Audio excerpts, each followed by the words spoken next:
ये ना याद, तेरे लिए तो इस घर के दरवाजे हमेशा खुले हैं। अगर अर्जु चल।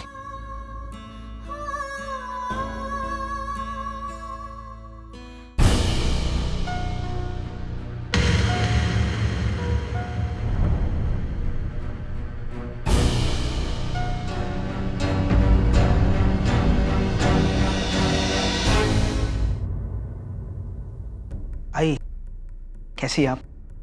ठीक हूँ। बैठिए ना।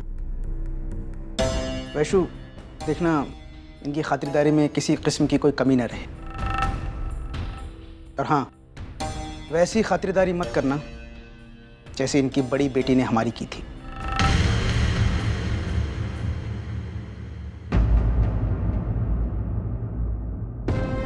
आई, अगर मैं कुछ गलत बोल गया हूं तो मुझे माफ करना, पर पिछले कुछ दिनों से मेरी जबान ही कड़वी हो गई।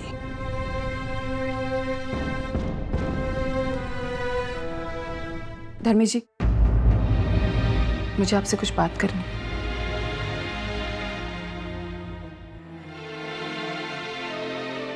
उस दिन घर पर जो कुछ भी हुआ उसके लिए प्लीज मुझे माफ कर दीजिए। नहीं कर सकता। मैं तुम्हें कभी माफ नहीं कर सकता। तुम तो मेरा नेचर जानती हो ना, फिर तुम्हें नहीं लगता कि तुम मुझसे कुछ ज्यादा ही उम्मीद कर रही हो? अर्चना, मेरी पूरी जिंदगी में आज तक कोई मेरे साथ इस तरह पेश नहीं आया था।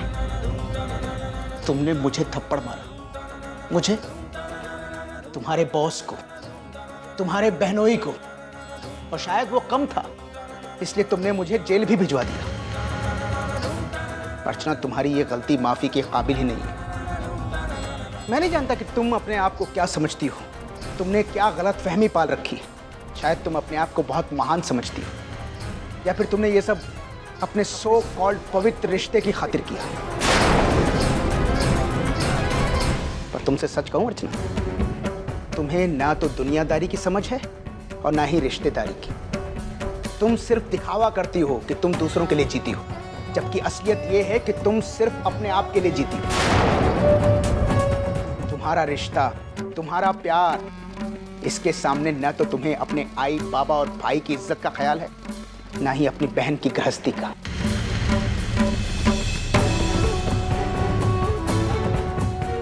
खुद को महान कहलाने वाली तुम असलियत में एक निहायत ही स्वार्थी औरत हो।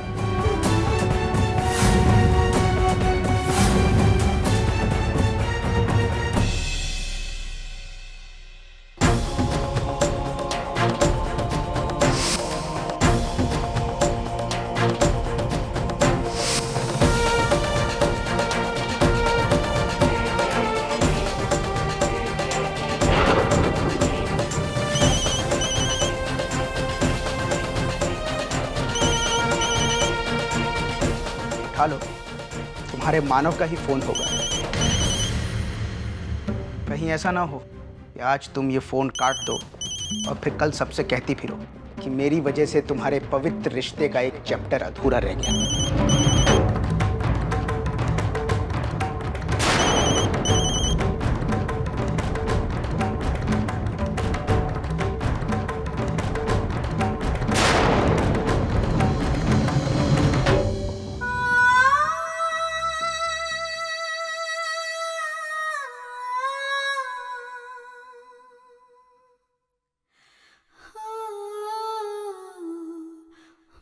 ताई, जो कुछ भी हुआ ना उससे धर्मेश बहुत हर्ट हुआ है, इसलिए वो, लेकिन आप बिल्कुल चिंता मत कीजिए, मैं उससे बात करूंगी, मैं उसे समझाऊंगी।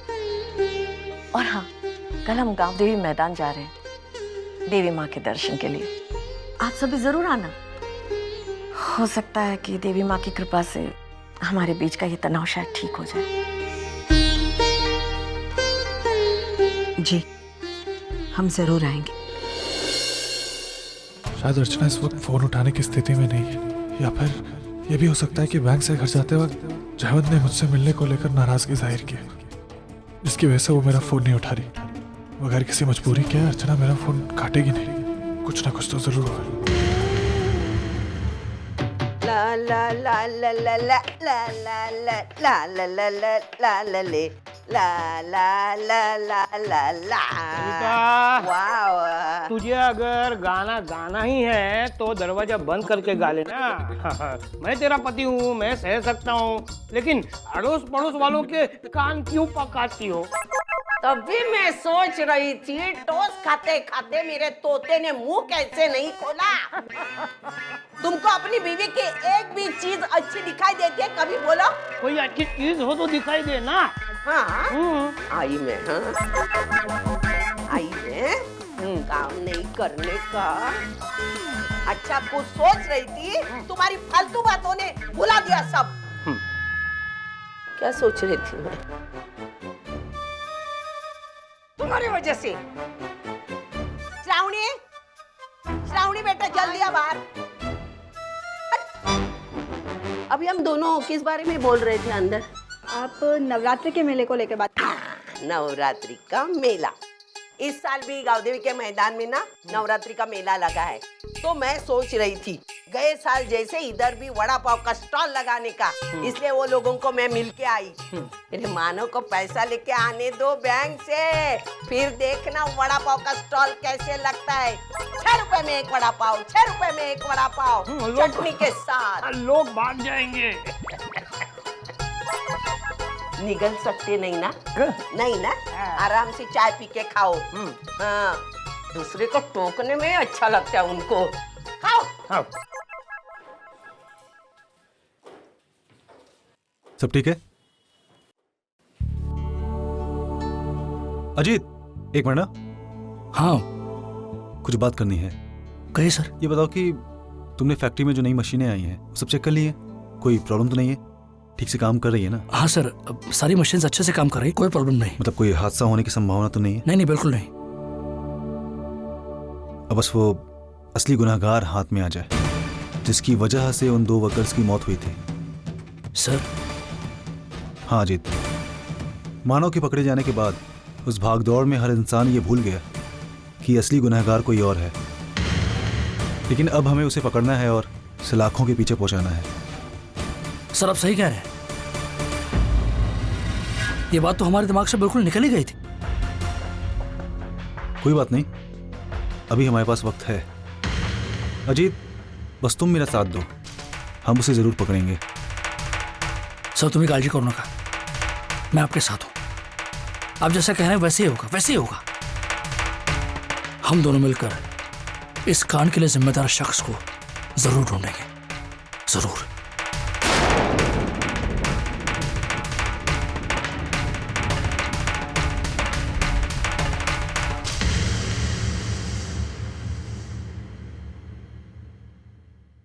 कोण क्या सोचता है?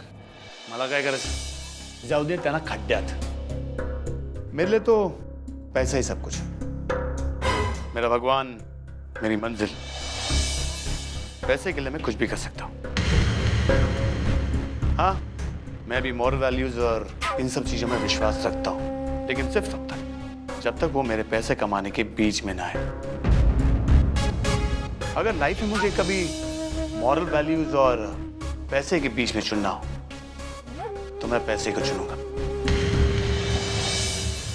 हाँ, बीच में भटक गया था, लेकिन अब नहीं।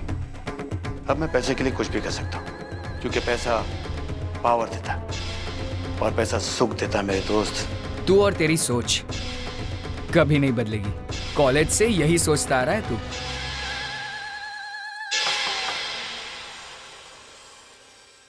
क्या मैं अंदर आ सकता हूँ? क्या हो गया? क्या गिला है?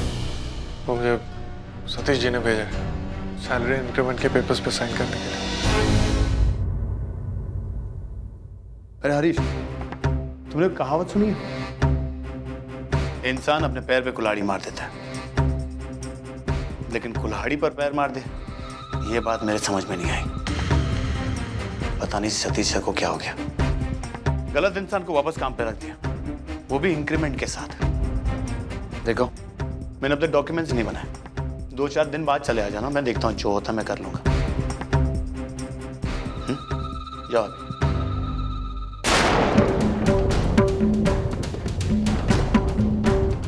ये जयवंत अर्चना के लिए सही नहीं है। अगर वो अच्छा होता तो तुम्हें डरा धमकाकर तुमसे पेपर साइन नहीं करवाता। अर्चना से शादी करने के पीछे भी उसका कोई फायदा है। अर्चना से शादी करना उसका बड़प्पन नहीं, उसका स्वार्थ है, स्वार्थ।